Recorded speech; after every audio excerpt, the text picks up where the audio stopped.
Olá pessoal, tudo bem? Olha aqui de novo o professor Rodrigo Barros no meu canal Professor Explica, com mais um vídeo voltado para conhecimento histórico.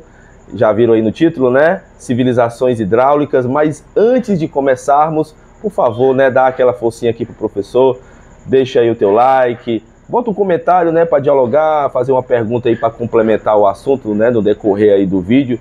Se bater alguma dúvida, um questionamento, deixa aí nos comentários, vamos dialogar. Compartilha com alguém que mereça ou deva assistir esse vídeo aqui, essas informações, essas explicações. E se você não é inscrito no canal, dá uma força também, se inscreve aí, não custa nada. E você me ajuda aí aos pouquinhos, né? Cada passinho, um passinho de cada vez, crescendo aqui no YouTube, né? Tô devagarzinho, mas tô tentando adentrar nesse espaço, né? Nesse projeto que eu comecei aqui no ano de 2023, tá certo, pessoal? Então, se inscreve aí, marca lá as notificações, né? Clica aí no sininho para que você receba um aviso de sempre quando chegar um vídeo novo no canal, tá certo, pessoal? Mas vamos aí, né? Civilizações hidráulicas, né? Talvez já bateu logo aquela dúvida, né? Pô, civilizações hidráulicas, o que de fato é isso? Antes de começarmos a falar o que de fato é civilizações hidráulicas, precisamos saber de onde é que veio esse conceito e por que ele foi criado. Esse termo, civilizações hidráulicas, ele foi criado pelo historiador e sociólogo americano, né, estadunidense, Carl August Wittfogel. Ele está inserido, esse termo, civilizações hidráulicas, no livro que ele escreveu, que tem como título Despotismo Oriental, Estudo Comparativo do Poder Totalitário, que foi publicado em 1957. Ele analisa os povos da antiguidade, tá certo? Povos da antiguidade, Egito, Mesopotâmia, China, Índia, aqueles povos ali do Oriente Médio, né, origem da Europa. Ele faz essa análise desse período histórico. E ele pôde perceber que algumas sociedades antigas, principalmente as sociedades antigas que eram das regiões mais áridas do planeta, eles, para poder se manter, eles precisavam irrigar as suas plantações, para poder fazer com que a agricultura realmente tivesse um potencial para manter a alimentação deles, né? Ser fonte de recursos, quem sabe pequenas trocas, né? Pequenos comércios que existiam na antiguidade. Então, para a manutenção, para a existência dessas civilizações, era necessário a irrigação por meio de rios. Então, todo esse processo de irrigação, de manipulação das águas dos rios, elas foram evoluindo dentro dessas civilizações de forma muito específica para esse objetivo. Então, por exemplo, eles tinham que construir e manter sistemas de irrigação que existiam um grande grau de coordenação e controle social. Foi justamente por causa disso, por causa desse controle, dessa organização social, que em alguma dessas civilizações surgiram governos centralizados. Pensa bem, Egito, temos o faraó. Na Mesopotâmia, apesar que a Mesopotâmia não era um governo unificado, né, era cidades-estados, você tem ali sempre um representante forte em cada cidade, né, inclusive essas duas civilizações, né, Egito e Mesopotâmia, eles tinham governos chamados governos teocráticos, onde ou o monarca era como fosse um deus, ou era um representante de Deus, por exemplo.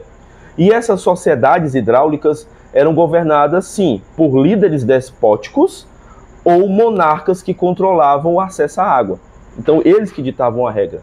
Por exemplo, no caso do Egito, inclusive, o faraó era tido como aquele que controlava os momentos em que o rio Nilo enchia e voltava ao seu leito normal, né? Eles acreditavam nesse poder divino de controlar as enchentes do rio. Outra coisa a respeito desse conceito de civilizações hidráulicas é que essas civilizações eram caracterizadas pelo uso extensivo da água como recurso vital para a produção de alimentos e para a sobrevivência da comunidade. Então, para a ideia desse autor, né, o Carl August, era a total dependência dessas civilizações em relação à água, em relação aos rios. Então, independente de qualquer outra coisa que pudesse existir, quase que a totalidade da civilização, ela só existia, né, em todos os seus recursos, em todo a sua formação, a sua estrutura, né, a sua organização por causa dos rios, né? Por exemplo, o sistema de irrigação era construído para desviar, muitas vezes, distribuir as águas dos rios.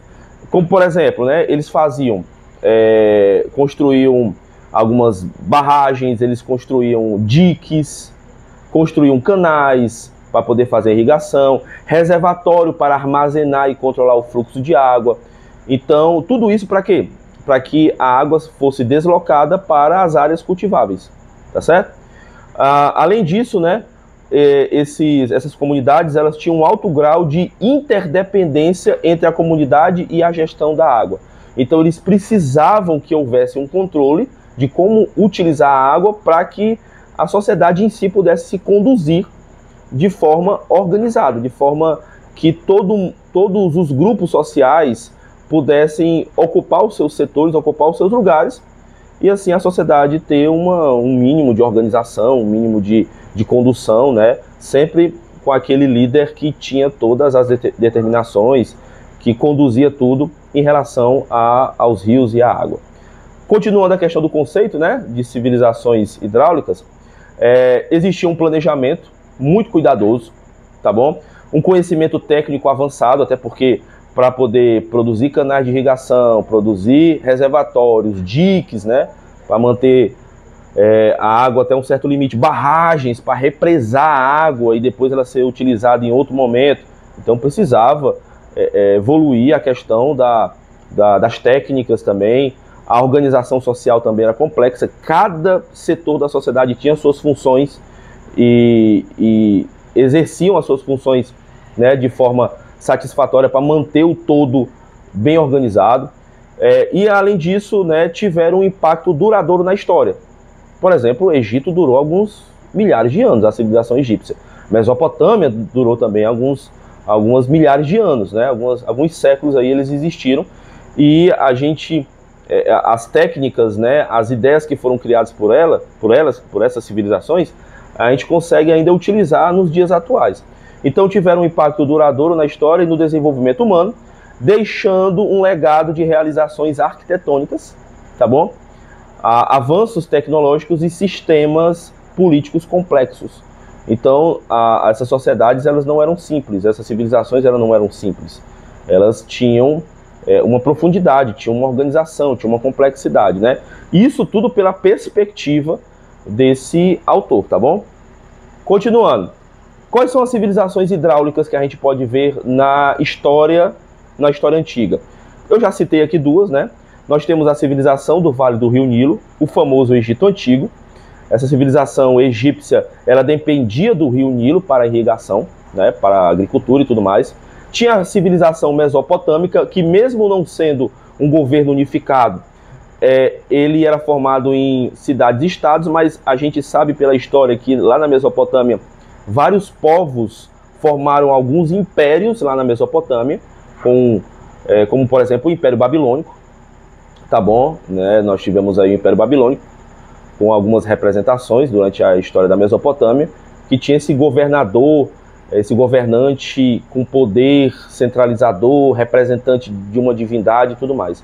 Então, a Mesopotâmia localizada nas terras entre o rio Tigre e Eufrates, é por isso que Mesopotâmia significa terra entre rios, né, uma palavra de origem grega, que hoje é a nação do Iraque, era conhecida pelo seu sistema de irrigação bem complexo, tá bom?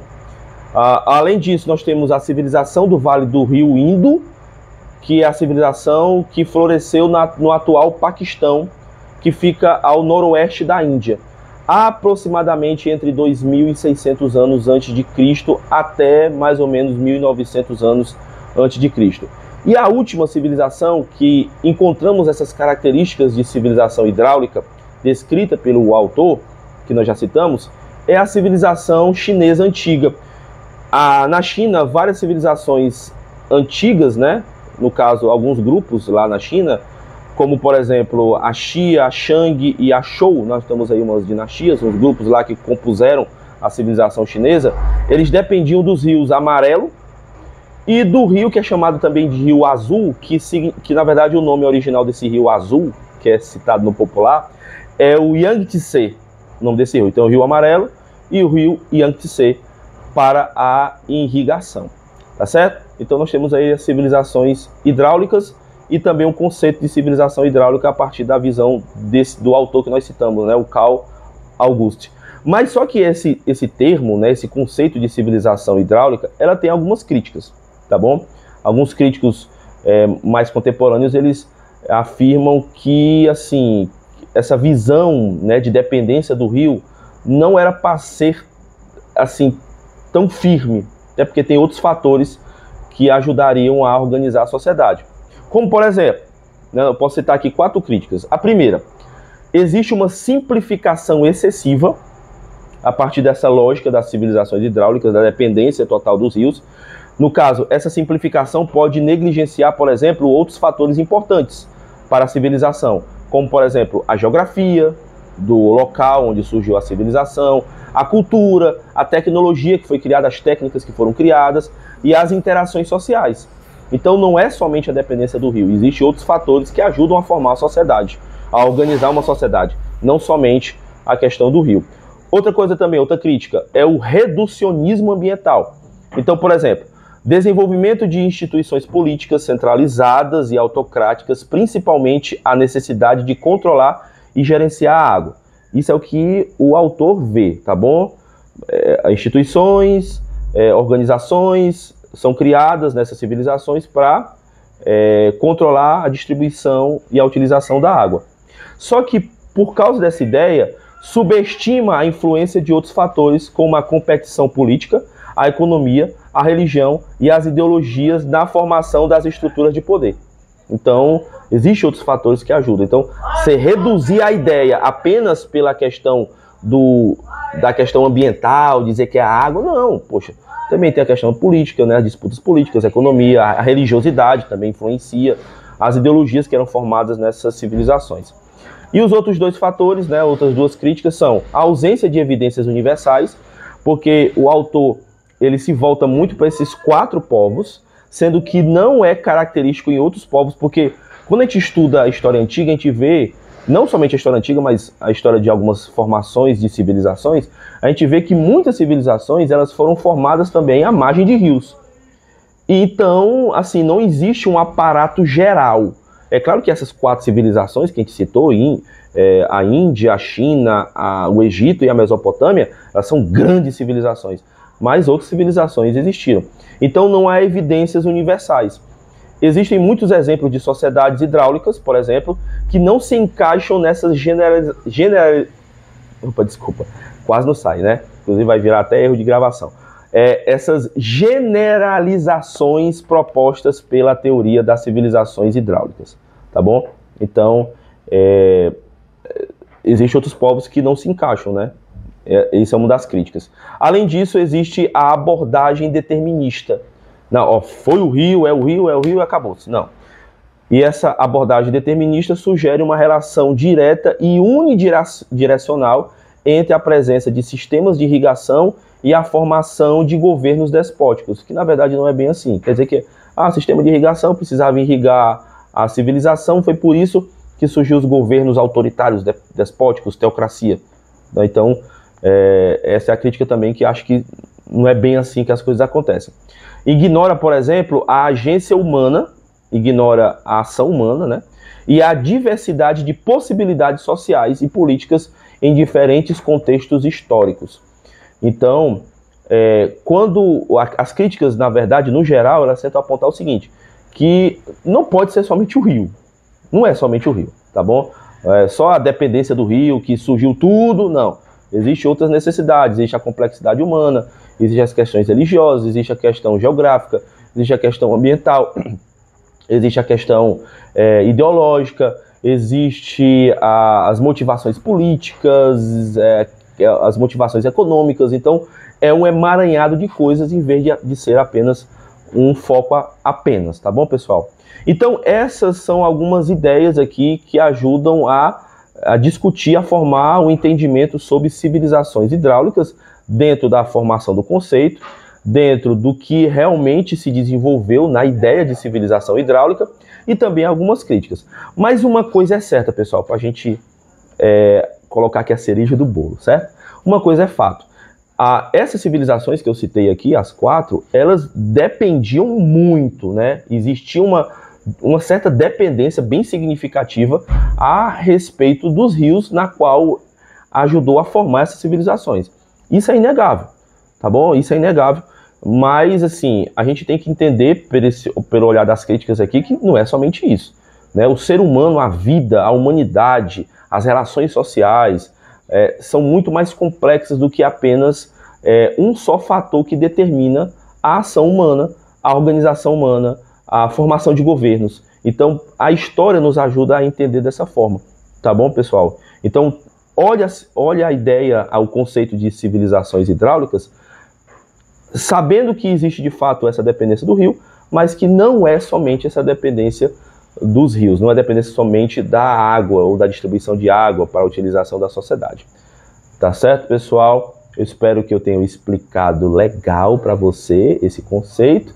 E se você gostou, por favor, deixa o teu like, deixa o teu comentário, compartilhe o vídeo, né? Distribui aí para quem você acha que deva conhecer esse assunto.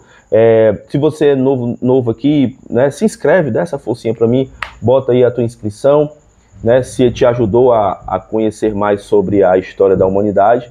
E eu volto em breve com outro vídeo, ou nos shorts, ou, né, vou postando aí, né, conforme tá dando aí no processo, e tentando crescer esse canal e levar conhecimento explicativo para muitos de vocês. Tá certo, pessoal? Forte abraço desse professor que vos fala. Tchau!